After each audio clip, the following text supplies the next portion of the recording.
Bagaimana sikap kita terhadap orang munafik?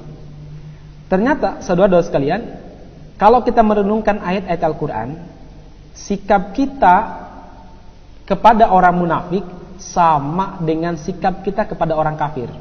Jadi sekali lagi, ada beberapa ruang, ada beberapa sikap kita terhadap orang munafik sama dengan sikap kita terhadap orang kafir dalam beberapa hal. Sebagai contoh, Allah Subhanahu wa taala mengharamkan kita untuk mengangkat orang kafir sebagai pemimpin. Al-Maidah 51. Al-Maidah 57 juga diulangi oleh Allah Subhanahu wa taala. Di ayat 89 surat An-Nisa, Allah Subhanahu wa taala mengharamkan kita mengangkat orang munafik sebagai pemimpin. Sama saja sebenarnya. Allah mengatakan, "Fala tattakhidhu minhum awliya'a hatta yuhajiru fi sabilillah." Jangan mengangkat mereka sebagai pemimpin sampai mereka berhijrah di jalan Allah Subhanahu wa taala. Di akhir ayatnya, masih di ayat yang sama 89, Allah Subhanahu wa taala mengatakan, sebentar, saya lanjutkan ayatnya.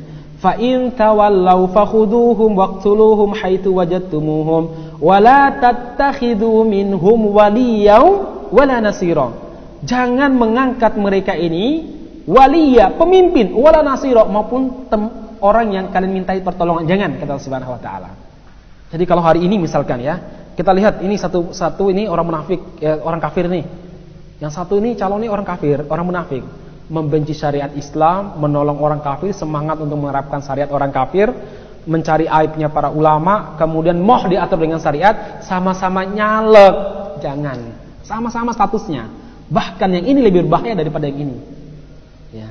Maka harus dibuat bingung gitu ya. Ini gimana nih? Sikap kita terhadap orang munafik sama dengan sikap kita terhadap orang kafir. Enggak ada jauh bedanya menurut Allah Subhanahu wa taala. Wala tattakhidhu minhum waliyan wala nasira. Allah Subhanahu wa taala. Satu, yang kedua. Kalau Allah memerintahkan kita untuk berjihad melawan orang kafir, di ayat yang sama Allah Subhanahu wa taala memerintahkan kita berjihad melawan orang munafik. Sama saja. Ya ayyuhan nabi, jahidil kuffar wal munafiqina waghlud alaihim wa ma'wahum jahannama wa bi'sal masir. Wahai nabi, dalam kaidah usul fikih itu bagaimana? Khitabul qaid, khitabun lil atba'.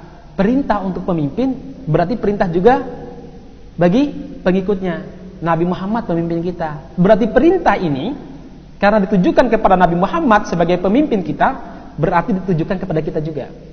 Apa kata Allah Subhanahu wa taala? Ya ayyuhan nabi, wahai nabi, jahidil kuffar wal munafikin. Berjihadlah melawan orang-orang kafir wal munafikin, dan orang munafik. Coba pakai kalimat wa. Wa ini menunjukkan taswiyah. Apa? Sama. Kalau pakai summa mungkin beda lagi maknanya. Ini pakai wa. Ya.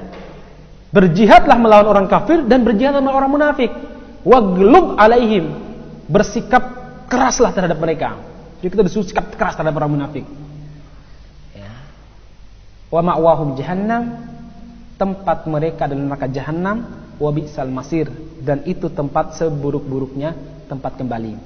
Di surah An-Nisa tadi ayat 89 Allah Subhanahu wa taala mengatakan, fa in tawallau, kalau orang-orang munafik berpaling, tidak mau berhukum kepada syariat, melawan, justru menyiapkan kekuatan, fakhuduhum, tangkap mereka, kata Subhanahu wa taala, waqtuluhum, bunuh mereka, haitsu wajadtumuhum, dimanapun kalian temui mereka, wala tattakhidhu minhum waliyan wala nasira, jangan jadikan mereka ini pemimpin apalagi penolong, kata Subhanahu wa taala.